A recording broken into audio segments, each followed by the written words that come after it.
Oh, well, hello there. It seems you have come to witness another one of my Infernum stories, eh? Well, ask and you shall receive.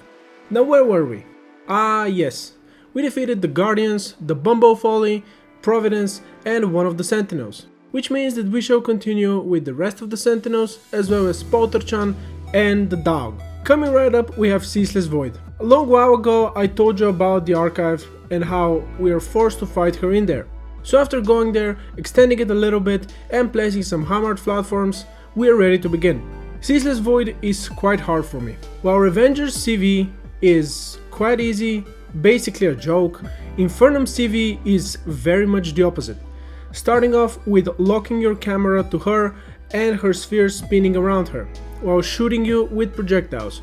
You have to spin around her with the spheres and keep a couple of them before you see her surround herself with little arrows that she shoots upwards. These arrows do not damage you if you pass through them while they are going up, but after a while they will start raining down. Try to do what you did with Deus and fall with them. After that, she will telegraph many lines where you have to find a spot where you won't get hit, and after that you will see her shine for a few seconds before shooting many little arrows. Best way to dodge them is staying close to the walls. When you see 7 little projectiles above her, after a second she will shoot them out in all directions, and again staying close to the walls is the safest place. At some point portals will start appearing and will start shooting lasers. From what I know, they always go clockwise, so you just go with them. They also spawn little projectiles upon hitting a wall, so be careful with those. After taking around 50% of her HP, it is a little hard to say how much HP exactly since the boss HP bar is bugged for her, I don't know why. She will have lines going through her where she will enter phase 2 and will start charging an attack for a few seconds before shooting many purple spheres.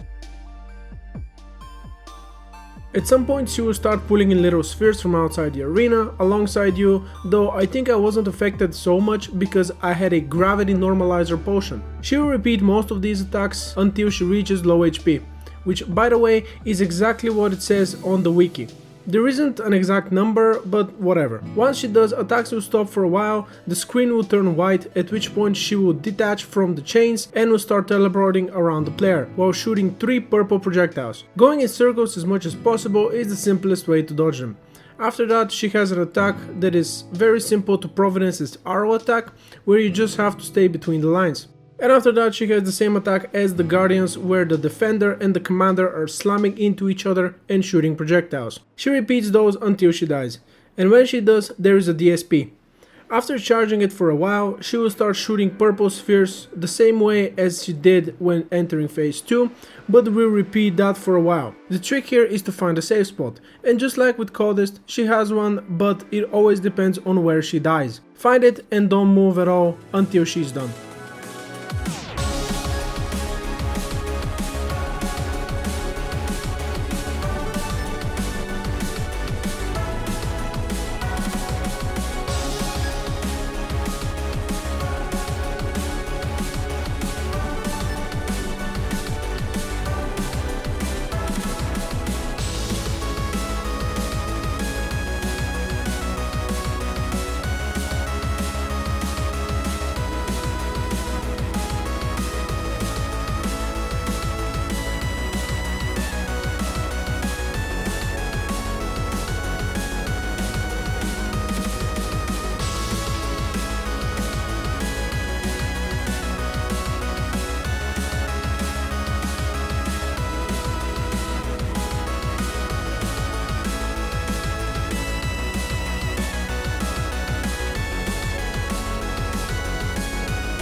Almost all of her drops were changed this update and they are pretty interesting, but we won't be using them.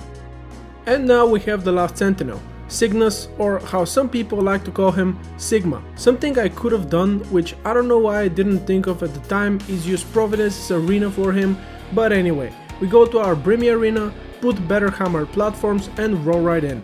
Sigma starts by charging the player the same way Deus did with telegraphed lines, while also shooting cosmolites at you. At some point he will teleport away from the player and after a little while will telegraph many lines across the screen the same way Ceaseless did and shoot little projectiles.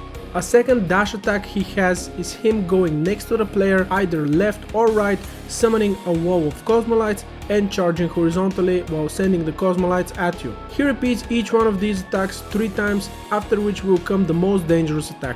The screen dims a lot, he becomes invulnerable, and after a second while you're moving he will start slashing right in front of you, quickly slashing towards you. You have to immediately ram dash the opposite direction if you don't want to get hit.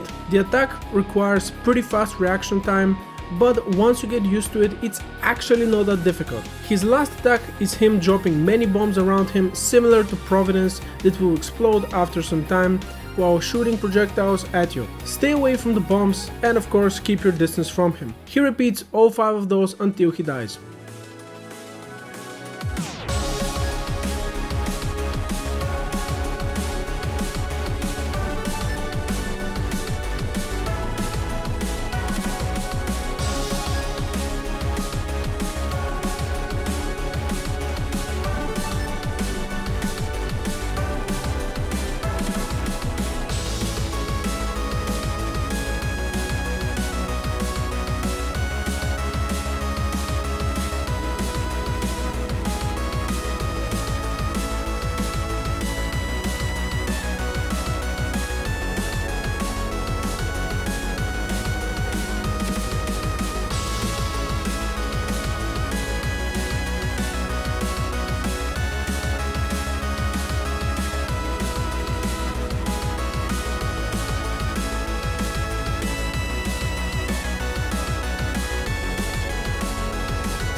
After 2 failed attempts that happened mainly because I needed to get used to his attacks again, we kill him and get our last ingredient for the Cosmic Worm. Before the next boss, I'll quickly go over something. What I will be doing from here on out is explaining all of the attacks I know of while showing them in my failed attempts, and after I'm done yapping, I will show you the winning fight with just some music in the background so you can enjoy it properly. That being said, some attacks might not appear in the winning attempt, as sometimes an adrenaline proc can take out enough HP to skip a whole phase, or other times the boss might skip an attack just because there are so many to begin with. With that being said, we have someone that very much wants our attention, that being the gorgeous and a little scary Polter-chan. And man, is she quite a pain sometimes. Polter starts either from the top or the bottom of our screen, going up and down depending on where she spawns from, leaving many projectiles behind her that home in on the player. Best way to deal with this attack is going in an O pattern, or if you have an arena that is much longer than mine, go in a wave pattern. After that she stays around the edge of your screen while sending many little projectiles with her tentacle. After that she will spawn very little ghost projectiles that will go in 3 different sized circles, where after 3 seconds or so we start charging the player very quickly. At this stage of the game you can see just how insanely important it is to learn how to ram dash whenever possible, as you are required to do so in many attacks for better mobility and to also dodge some attacks. She'll repeat those up until she gets to around 66% HP, where she will enter phase 2, staying in one place and shooting many little ghosts outwards. Most of the times she repeats her spawn attack and her red projectile attack. After that we'll stay somewhat close to you while spamming you with more ghosts, and once she reaches around 45% HP, we will start dashing around the player quickly, leaving red projectiles that go horizontally. She repeats this as well as her previous attacks randomly until she gets to around 25% HP, where she will stand still for a while, and after a couple of seconds will start pulling little ghosts inwards that circle around her, having a gap somewhere. You just have to find it and go through it. In the meantime, when you see her stand still like this, it is the perfect opportunity to true melee her for a lot of damage. And using our Stellar Striker, we were able to nuke her down almost immediately. After she dies though, she has a little death animation where she sits still for a while shooting ghosts that do not deal damage, and her DSP will begin. She makes a little arena where you have to stand inside, followed with red projectiles that circle around her and cross in the middle. You should fly in a slow circle around them, trying your best to stay close to one of them without any big movements. After that you have the circling ghost attack that has a gap somewhere, and at last you will see many telegraphed lines that shoot ghosts, which gets progressively faster. It is best to go at the bottom of your arena and fly up with the ghosts so you have an easier time dodging them.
Poltochan is a very difficult boss, not because her attacks are particularly hard to dodge, but because her AI seems to be very strange and sometimes buggy. Sometimes a small over-the-top move can make her move in such a way that will make her next attack undodgeable. There are times where if you deal too much damage to her very quickly, she can bug out and will stand still almost as if she forgot how to attack, and other times, again based on damage, she can start an attack and immediately switch to a different attack that becomes undodgeable, which is exactly why we finally beat her on our 31st attempt. But now we can finally make some very good upgrades, from consuming the last adrenaline upgrade, to getting the blood flare armor, to making our dog weapon.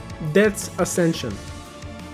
After which it is time to make a massive arena, preparing for the last bosses, and when I say massive, I mean pretty massive. Just look at the minimap. But yeah, the last bosses, mainly the dog, Yaron and the Exomex, require a beast of an arena because you need to move quite a lot. The dog is very unique, as his fight consists of almost 95% ram dashing. There is a special Infernum achievement about beating him without a ram dash, but I have never seen anyone do it, and I imagine it is a living hell. For me personally, the fight is truly a work of art, and I enjoyed fighting him in my first ever playthrough, even though I finally managed to beat him on the exactly 200th attempt. Yeah, I was going hard as hell at it, but when I finally beat it, boy, it was a moment to remember. But with all of that yapping out of the way, it is about goddamn time to face the Devourer of Gods. The moment you spawn him, he rushes the player charging head on. What you should do is go in a constant S pattern. If you're building your arena, I recommend starting from surface level, since you have enough time to go up until he spawns his first lasers. There is a way you can make him circle around you, which advanced players call coiling. It is not too hard to do, but I would strongly recommend against it, as one little mistake will screw it all up and he will kill you. Just go in an S pattern and always remember ram dashing the moment his head approaches you. Once you damage him enough, he will telegraph his lasers, which are pretty simple to dodge. One thing to always remember: when the lasers come, he does not have any contact damage, so feel free to damage him as much as possible. There are always 3 lasers before he starts charging you again. Once he loses 25% HP, he will disappear, and after a couple of seconds, lines will start appearing in an X pattern, with a third one going vertically. I think he can only follow the lines when he spawns in, but when he does, he will be quicker and more aggressive. He will again be charging the player the same way he did initially, up until you damage him enough and the lasers spawn in again. But this time you will have more lasers, which means potentially smaller gaps between them. After you damage him further, he will disappear and a massive purple flower will appear, and after a little bit he will spawn from the middle. I'd recommend flying away as far as possible from it, so you have enough time to prepare once he comes in, which is again followed by very aggressive charges. At some point he will disappear completely, you will hear him laugh, and after a couple of seconds lasers will start appearing in a pattern. There are 2 patterns of these lasers, which from what I have noticed is a 50-50 which you will get. Pattern 1 looks like a flower, which is easier to dodge since it has bigger gaps you can go through, while pattern 2 is a normal horizontal and vertical lines that has smaller gaps. If you're struggling with this attack, you can use a mount, like the UFO, the Witch's Broom, or my personal favorite, the Brimrose. In my opinion, this can make dodging the lasers easier. After the lasers, a blue line will appear right above the player, indicating where he will spawn from and continue with his charges. Once he reaches 20% HP, he disappears again, going in phase 3. A portal will appear close to the player alongside blue line indicating where he will strike from, which tries to predict your movement. After a second, he charges with insane speed, in which case you always ram dash right as he is about to spawn in, but also flying away from the portal as he shoots fireballs right after he jumps out. He does that 5 times, and on the 6th time he will instead wait 2 times as long and will jump out with no fireballs, charging the player even faster. If you don't kill him while he's charging, after a while he will disappear and will start going through the portals again, until he dies. In my opinion, this fight is truly a masterpiece. There are very few attacks, but the main mechanic is executed flawlessly. It is a constant test of how well you're able to ram dash, and I love it so much. If there is one single fight in all of Infernums that I have to pick as being the best one, it is the dog. As people would call it these days, it is peak. If I had to change one thing about it, I will go for the lasers. The recent Calamity update made quite the change to the dog, and his laser attacks are absolutely incredible. Straight up goon material if you ask me. If Lucio Karma or any one of the other Infernum devs are watching this video, please change the lasers to the current Calamity lasers.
Now, even though I almost got to attempt 100, most of which was because I was trying to coil him, as I wanted to learn how to do it, which is again exactly why I would recommend you to just go for the S pattern. It is easier to learn and much less punishing if you screw it up. But ladies and gentlemen, this concludes today's episode of Infernum. I am very happy that you guys are enjoying it so far, and I want to thank you all so much for watching. Don't forget to charge that like and subscribe button so you never miss out on the next episode, as we have only 2 remaining until the end. Of course, feel free to follow me on Instagram, TikTok, X, links to which will all be in the description as always. And if you would want to show some hardcore love, you can also subscribe to my Patreon, which link will also be in the description. Again, I very much appreciate you all for watching this episode, and I hope you legends will join me in the next one. Ghost busting, big worm devouring Vi out.